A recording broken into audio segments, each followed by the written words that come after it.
Bonjour et bienvenue dans Prière Inspirée. Je suis heureux de vous retrouver pour une semaine spéciale pour les 12-17 ans. Donc si vous êtes plus âgé que 17 ans, vous pouvez maintenant éteindre votre télévision. Alors, vous pouvez continuer à regarder et certainement ce qu'on va pouvoir partager avec mon invité aujourd'hui et pendant cette semaine. Vous pourrez aussi partager ça avec les jeunes autour de vous.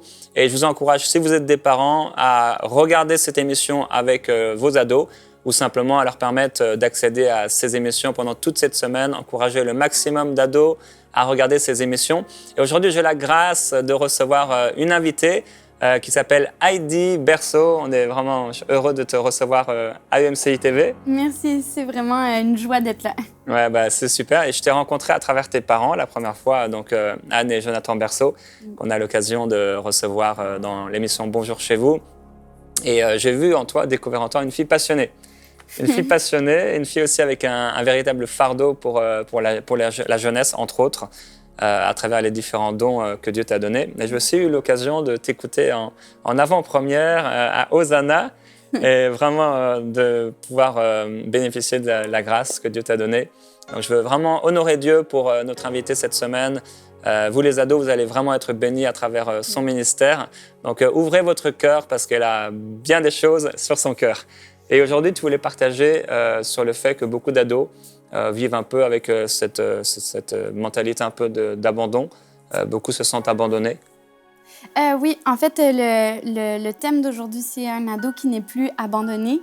Et en fait, je crois vraiment que le point en commun de tous les ados du monde entier, c'est qu'ils vivent d'une manière ou d'une autre l'abandon dans leur vie. Que ça soit la première chose à laquelle on peut penser, bien évidemment, c'est un véritable abandon, c'est d'être réellement orphelin. C'est d'être abandonné par sa famille, mais aussi, ça peut être juste les parents sont occupés. Les parents vivent dans une société qui prennent tout leur temps et en tant qu'ado, on peut se sentir tellement souvent comme si on n'était pas important ou comme si on ne prenait pas le temps.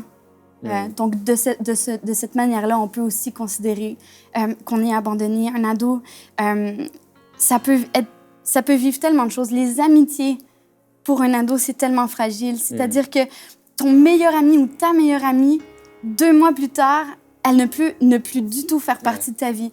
Et à ce moment-là, on peut se sentir abandonné dans nos amitiés. On peut se sentir aussi abandonné dans nos relations amoureuses. On peut décider de donner son cœur. On peut tomber amoureuse de quelqu'un. On a 13 ans, puis on tombe amoureux d'un garçon ou d'une fille à l'école. Et bien souvent, en fait, la majorité du temps, ça se termine avec un cœur brisé. Ça se termine avec un sentiment de pas être à la hauteur. Ça se termine avec un sentiment d'abandon aussi. Et puis même, la société méprise cette génération. Les ados, je pense que les 12 à 17 ans, c'est vraiment une génération de gens oubliés. Parce qu'on a les milléniaux qui sont là comme ceux qui ont à peu près mon âge, jusqu'à peu près 30 ans, qui sont là, qui sont au cœur de l'activité culturelle, artistique et qui montrent un exemple vraiment déplorable et qui prennent tout pour eux. C'est-à-dire que c'est une génération qui est tellement centrée sur elle-même que jamais dans la tête d'un milléniaux, on penserait à la personne qui vient après nous. Et puis, les personnes qui sont à la retraite, c'est les baby boomers. On a vraiment des générations qui ont fait en sorte que cette génération-là, qui est appelée la génération Z, c'est la génération, premièrement, c'est la dernière génération identifiable de l'histoire de l'humanité. Et je pense que c'est la moins considérée de toutes. Et donc ça, c'est au niveau de la société, mais aussi au niveau de l'Église, parce qu'un ado de 14 ans, ça se trouve exactement entre 2 gros ministères dans l'Église, c'est-à-dire l'éducation chrétienne et puis le ministère jeunesse. Donc, t'es trop vieux pour aller à l'école du dimanche, t'es rendu ailleurs dans ta vie pour entendre parler à l'école du dimanche d'une façon plus pour enfants. Et puis, on sait que l'éducation chrétienne, c'est un ministère dans lequel il y a beaucoup de ressources, il y a beaucoup de formations, de gens qui dédient leur vie à ça, parce que les enfants, c'est un ministère qui est très important. Et ensuite, on a le ministère jeunesse, où le jeune de 13 ans ou de 12 ans arrive dans son groupe jeunesse. Et s'il est accepté, parce que souvent, les groupes jeunesse, ça commence à 16, 17 ans. Donc, s'il est accepté dans son groupe jeunesse, ben, il va passer les 3 ou 4 prochaines années de sa vie à se faire dire d'une façon souvent non verbale, attends, quand tu seras plus vieux, tu pourras être avec nous. Quand tu seras plus vieux, tu vas pouvoir t'impliquer. Quand tu seras plus vieux, tu vas pouvoir être cool puis être vraiment dans le groupe. Pour l'instant, tu es là comme spectateur et limite, tu nous déranges parce qu'on aurait voulu rester jusqu'à minuit au restaurant après le groupe de jeunesse ou peu importe dans le contexte. Mais il faut qu'on te ramène chez toi. Il faut qu'on te paye le restaurant parce que tu n'as pas les sous. Il faut qu'on ait un couvre-feu. Il y a certaines activités qu'on ne peut pas faire. Et souvent, en tant qu'ado, parce que moi, je me suis sentie comme ça dans mon groupe de jeunesse, je sais que beaucoup de personnes autour, et puis les ados que je rencontre, c'est souvent ce qu'ils me racontent, c'est ils sont jamais à leur place nulle part. C'est comme s'ils étaient toujours de trop. Et ça correspond à leur sentiment d'abandon. Il y a un dernier aspect de l'abandon, de ce qui alimente le sentiment d'abandon chez un ado. Et puis, je dis sentiment d'abandon, mais ça ne veut pas dire que tu ne devrais pas te sentir abandonné puis que, dans le fond, c'est dans ta tête. Vous comprenez? C'est un sentiment d'abandon qui correspond à une situation qui existe pour vrai. Et en fait, on vit dans un monde multiculturel. Et pour ma part, je suis française, suisse et canadienne. Et nulle part, dans aucun des 3 pays que je viens de citer, je me sens 100% accrochée à l'identité de là où je suis. Et on est dans un monde, écoutez, le nombre de naissances multiculturelles ou multiethniques a surpassé le nombre de naissances, comment on dirait, américaines. Aux États-Unis, il y a plus d'enfants multiculturels que d'enfants, admettons, avec 2 parents américains ou 100% latinos ou 100% haïtiens. Il y a beaucoup de multiculturalité. Et ça, ce que ça fait, c'est que tu te sens jamais vraiment accepté par une des 2 ou des cultures. Quand je vais en France, on me dit que je suis québécoise. Puis quand je suis au Québec, ben, quand les gens savent que je suis française, ben, je suis plus québécoise à leurs yeux. Et ça peut faire sens. Tu peux avoir un sentiment d'abandon parce que tu te dis, mais est-ce que je peux vraiment être acceptée quelque part? Et vraiment la bonne nouvelle, et c'est pour ça qu'on commence avec ce sujet-là aujourd'hui, c'est que en Jésus, Dieu t'a adopté. Tu n'es plus orphelin. Il n'y a plus aucune situation dans ta vie que tu peux vivre dans laquelle tu te sens seul parce que Dieu est avec toi. Parce qu'en Jésus, l'apôtre Paul, dans Romains 8, il dit qu'on a reçu un esprit d'adoption filiale et par lequel nous crions « Abba, Père ». L'Esprit lui-même rend témoignage à notre esprit que nous sommes enfants de Dieu. Et il y a un verset aussi dans Psaume qui parle vraiment de l'abandon plus familial. Ça dit « Car si mon père et ma mère m'abandonnent, le Seigneur me recevra. » Et bien des fois, à des moments de ma vie, je me suis sentie abandonnée. Je me suis sentie comme si j'étais toute seule à faire face à mes problèmes, ou toute seule à faire face à mes rêves ou à ce que je dois devenir plus tard, comme si personne autour de moi ne pouvait réellement m'aider, ou personne autour de moi ne pouvait vraiment me consoler ou m'accueillir ou m'aimer même. À quel point un ado peut se sentir mal aimé des fois. Et la réalité, c'est qu'en Dieu, on retrouve pas juste un père terrestre avec ses défauts, mais on retrouve le Père. On retrouve le Père parfait, celui qui aime d'une manière parfaite parce qu'il est amour. Et on sait, parce qu'il nous l'a promis tellement de reprises dans la Bible, que peu importe ce qu'il arrive, il ne nous abandonnera jamais. Et mon verset préféré par rapport au fait que Dieu nous recueille, c'est dans le psaume 94 et ça dit « Mais le Seigneur est ma citadelle, mon Dieu est le rocher où je m'abrite. » Et peu importe ce que tu vis, Dieu est ta citadelle. Dieu est un endroit, sa présence est un endroit dans lequel tu peux te réfugier, tu peux ne jamais te sentir seul car il est toujours avec toi. Et on va parler de ton identité, on va parler de l'amour de Dieu, on va parler de pureté, on va parler du cœur de Dieu pour toi. Je m'adresse aux ados qui regardent, hein, évidemment. Et pourquoi est-ce qu'on commence avec l'abandon? C'est que si tu ne comprends pas que Dieu est disponible pour toi 24 heures sur 24, 7 jours sur 7, peu importe si tu es tout seul dans une grotte à l'autre bout de la planète ou si tu es entouré d'une centaine de personnes dans la cafétéria de ton école, Dieu est avec toi. Il ne t'a jamais abandonné, il a toujours été avec toi. Et il t'a vu grandir, il t'a vu naître. Et il est là. Peu importe si tu veux voir qu'il est avec toi ou pas, il est là. Maintenant, tu sais que tu peux courir dans ses bras, tu peux courir dans ses bras de père. Encore une fois, pas d'un père qui va t'abandonner, pas d'un père qui, comme peut-être ton père terrestre, ne se soucie pas de toi, mais c'est le père parfait. Et je pense qu'on va prier pour que, d'une manière ou d'une autre, d'un gros degré, comme d'une manière peut-être plus sentimentale, que tu sois réellement abandonné dans ta vie. Ou que tu sois juste dans une situation où tu as l'impression que personne n'est autour de toi. C'est aujourd'hui qu'on prie pour que tu réalises à quel point Dieu est avec toi et qu'en Dieu, tu as retrouvé ton abri secret, l'endroit où tu peux être toi-même et l'endroit où tu peux toujours te réfugier. Merci pour ce partage. C'est tellement vrai pour ceux qui écoutent aujourd'hui, les ados qui écoutent et qui, certains, ils restent longtemps, ils arrivent à la maison, ils trouvent personne, ou une maman occupée, ou un père qui est absent. Ils vont se réfugier des fois dans la chambre, hein. Ils ferment, et là, c'est leur univers. Ils sont tout seuls, et c'est peut-être le cas pour vous. Et pour toi qui écoutes, tu es tout seul à la maison, tout seul à l'école, comme tu l'as partagé aussi. Tout seul même dans des fêtes, on est là, il y a plein de gens autour et finalement on se sent tellement seul à l'intérieur. Et ça, je crois, comme tu l'as dit, que Dieu va faire quelque chose aujourd'hui.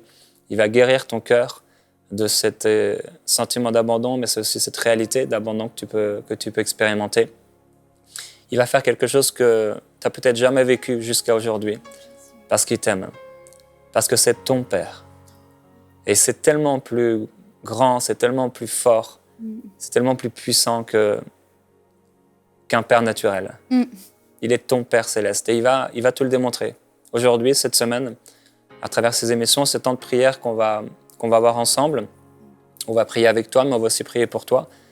Et Dieu va vraiment se démontrer dans ta vie. Donc, pendant ces émissions, tu vas sentir sa présence, mais aussi après avoir écouté ces émissions ce soir, là, quand tu vas être dans ton lit, dans ta chambre, dans ton univers, le Seigneur va venir te parler, il va venir toucher ton cœur. Si seulement, avant qu'on prie, tu peux ouvrir ton cœur.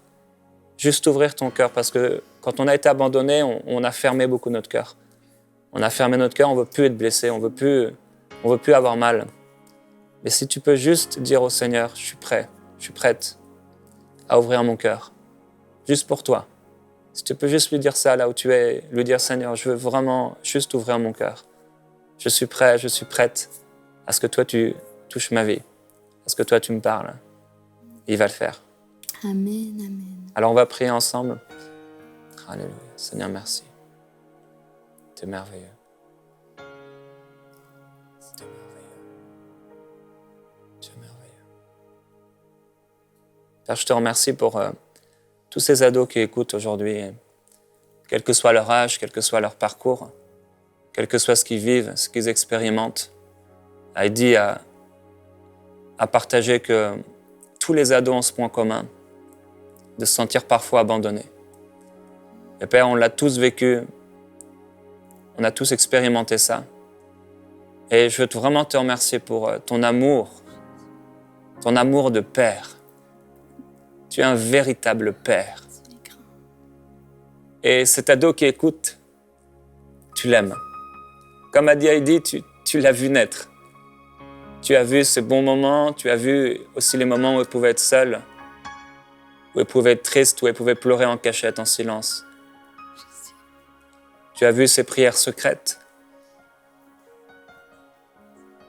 Et tu veux aujourd'hui la toucher par ton amour. Amen.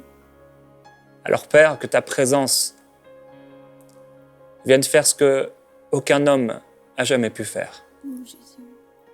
Ce qu'aucune personne n'a jamais pu faire. Je prie que son cœur sois profondément touché, Oh oui, Seigneur. profondément guéri, profondément réchauffé, réconforté, profondément soulagé. Je te glorifie pour ton œuvre que tu fais maintenant. Oh, merci, Seigneur.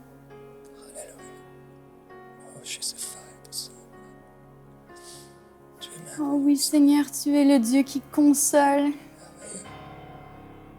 Tu es le seul remède à un cœur brisé, Seigneur. Tu es le seul à être capable de voir dans nos secrets les plus cachés, Seigneur. Tu nous connais mieux que nous, Seigneur. Tu nous connais mieux que quiconque au monde, Seigneur. Et tu nous as vus, et tu nous as trouvés, et tu veux nous aimer comme on n'a jamais été aimé auparavant. Seigneur, ce matin, on veut accepter ton amour. On veut ouvrir notre cœur et accepter que tu nous aimes. On veut t'accueillir comme Père dans nos vies, Seigneur. On veut accepter de se laisser transformer par toi, de se laisser que tu nous prennes soin de nous, Seigneur. Seulement toi peux prendre soin de nous d'une manière parfaite.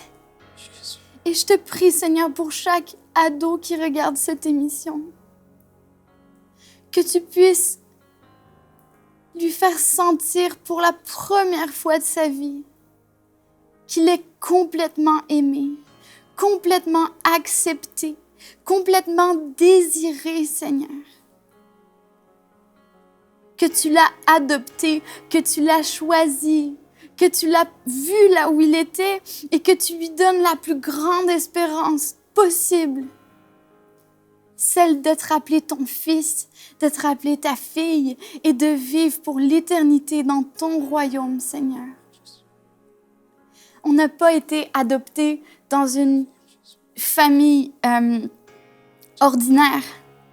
On a été adoptés par le roi des rois, le créateur de l'univers. Merci, Seigneur.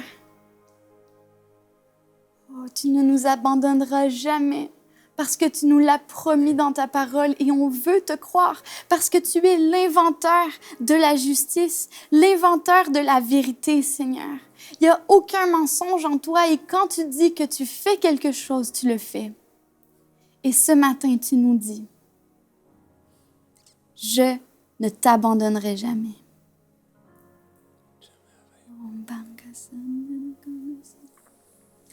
Glorieux Jésus-Christ.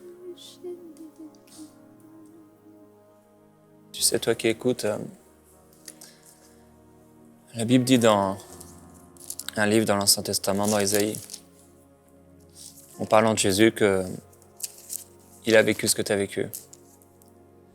C'est écrit qu'il était méprisé et abandonné des hommes, homme de douleur et habitué à la souffrance. Il était comme les gens devant qui on se cache le visage. Il était méprisé. Nous ne l'avons pas considéré. C'est pourquoi ce sont nos souffrances qu'il a portées. Et c'est de nos douleurs qu'il s'est chargé.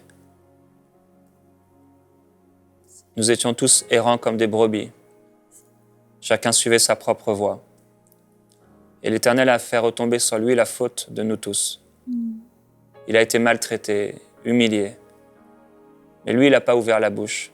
Il était comme un agneau qu'on mène à la boucherie, à une brebis muette devant ceux qui l'attendent. Jésus-Christ a lui aussi été abandonné. Lui aussi été méprisé. Lui aussi été rejeté. Et c'est pourquoi il peut tellement te comprendre. Il peut tellement comprendre ce que tu as vécu. Oh oui. Et ce qu'il a fait dans ces moments d'abandon, il n'a pas ouvert la bouche devant les hommes pour rendre le mal pour le mal, mais il s'est confié en Dieu. Et là où tu es, tu peux te confier en Dieu. Et avec tes mots, lui dire, je me confie en toi, je te donne mon cœur meurtri, je te donne mes blessures, des choses que je n'ai jamais dit, des choses que j'ai gardées cachées. Et bien aujourd'hui, je veux te les donner. Je veux que tu deviennes mon Père. Je veux devenir ton enfant. Ton fils, ta fille, je veux devenir ton enfant. Je veux sentir ta présence dans ma chambre, ta présence dans ma vie. Je veux faire une alliance avec toi. Je veux que tu me prennes dans tes bras, comme si j'étais un nouveau bébé. Et Seigneur, je te remercie parce que l'amour qu'il n'a pas pu avoir, qu'elle n'a pas pu avoir, ou qu'elle n'a pas pu peut-être recevoir ou accepter, cet amour, tu lui le partages aujourd'hui. Tu l'aimes d'un amour éternel, un amour puissant. Tu dis que même si les montagnes, elles se déplaceraient, tout partirait, tout serait détruit, ton amour resterait. Et je te dis merci. Le Seigneur veut te guérir aujourd'hui, guérir ton cœur brisé, guérir ton cœur blessé. Il est puissant, il est surnaturel. Là où tu es, ouvre simplement ton cœur. Il y a des choses, il y a des mots qui doivent sortir de ta bouche. Des choses que tu dois dire à Dieu. Tu dois lui dire tes blessures, parce qu'il ne viendra pas forcer ton cœur. Il ne te forcera pas comme on a pu essayer de te forcer à faire des choses, à dire des choses. Lui, il entre dans un cœur qui s'ouvre, un cœur qui ouvre, un cœur disposé, disponible. Père, merci. Que ta puissance touche cette génération, que ta puissance touche oui, Seigneur. ce jeune qui écoute. Alléluia.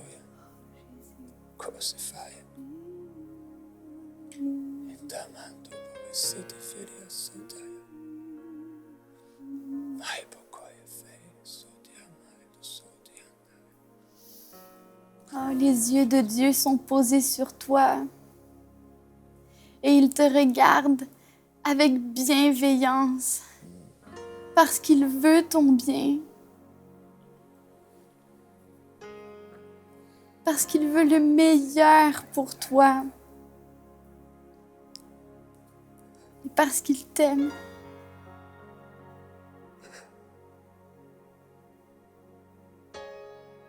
Oh, à quel point il t'aime.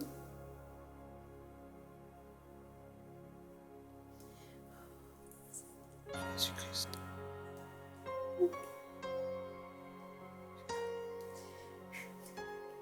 Jésus. Précieux Jésus-Christ. Père, ton amour la couvre. Ton amour couvre cette adolescente qui a été abandonnée, Oh, Seigneur. qui a été blessée, qui a offert son corps et on l'a sali, on l'a trahi, on l'a rejeté. Et aujourd'hui, tu viens mettre sur elle un vêtement blanc, un vêtement nouveau, un vêtement de louange, au lieu de cet esprit abattu qui l'amène dans la dépression, dans la tristesse, dans la mélancolie, dans les regrets. Au nom de Jésus-Christ, là où tu es, sois guéri maintenant. Oui. Je déclare que le Seigneur te libère de tes chaînes maintenant même. Amen, amen. Tu n'es pas abandonné. Tu es aimé, tu es précieux, tu es précieuse. Il dit, tu es aussi précieuse, ou même plus précieuse que la prunelle de ses yeux. Tu es tellement précieux qu'il a envoyé Jésus-Christ mourir à ta place. Il dit, je ne te laisserai pas seul. Je viens vers toi. Je te donne le Saint-Esprit, le Saint Consolateur, l'Esprit de vérité. Amen. Et Saint-Esprit, je te dis merci pour ton ministère, pour ta vie, pour ta réalité, parce que tu viens nous enseigner, tu viens nous dire ce qui est vrai. Alors qu'on a cru du mensonge, alors qu'il a cru et qu'elle a cru du mensonge. Elle a accepté des pensées. Aujourd'hui, tu rétablis la vérité. Amen. Parce que même si on vit des choses et des difficultés, ta parole est la réalité, est la vérité. Ta parole, c'est ce qui est éternel, c'est ce qui reste Oui, Seigneur. au-delà des paroles des hommes, au-delà des circonstances. Il y a des choses qu'on peut expérimenter, des expériences qu'on peut faire. C'est pourquoi aujourd'hui, Père, tu libères des adolescentes qui pleurent et qui crient en cachette, sous leur couette, dans leur lit, qui pleurent. Des adolescents qui ont des pensées de mort, des cauchemars, des blessures à cause des paroles qu'on leur a données ou qu'ils n'ont jamais reçues. Et aujourd'hui, tu les libères par le Saint-Esprit. Oui, Seigneur. Aujourd'hui, ces chaînes sont brisées. Amen, amen. Aujourd'hui, tout esprit de mort, de dépression, Oh, Seigneur. toute chaîne maintenant quitte au nom de Jésus-Christ. Amen. Pour laisser place à un esprit consolateur, un esprit bienveillant, Oui, Seigneur. un esprit puissant, un esprit d'amour, un esprit de liberté, un esprit de gloire. C'est ton partage. C'est ton partage aujourd'hui. C'est à toi. Tu peux simplement lever là où tu es tes mains vers Dieu pour lui dire, c'est pour moi. Je veux recevoir cet esprit. Je veux recevoir cet esprit de gloire dans ma vie, de paix. Seigneur, merci. Alléluia. Oh, ya fire, baby, ya papa, yes. La liberté est en toi. La consolation est en toi. La vie est en toi, Seigneur. Oui, c'est en toi. Hey.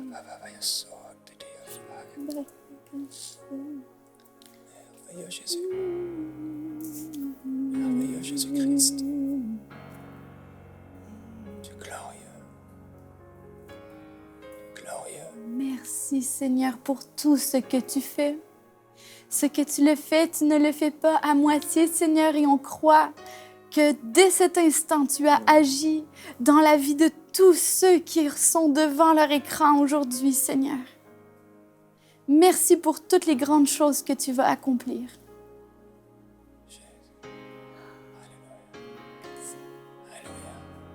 On remercie le Seigneur pour ta présence et on t'invite à revenir demain. On va parler de ton identité en Dieu et Dieu va continuer à faire son œuvre en toi.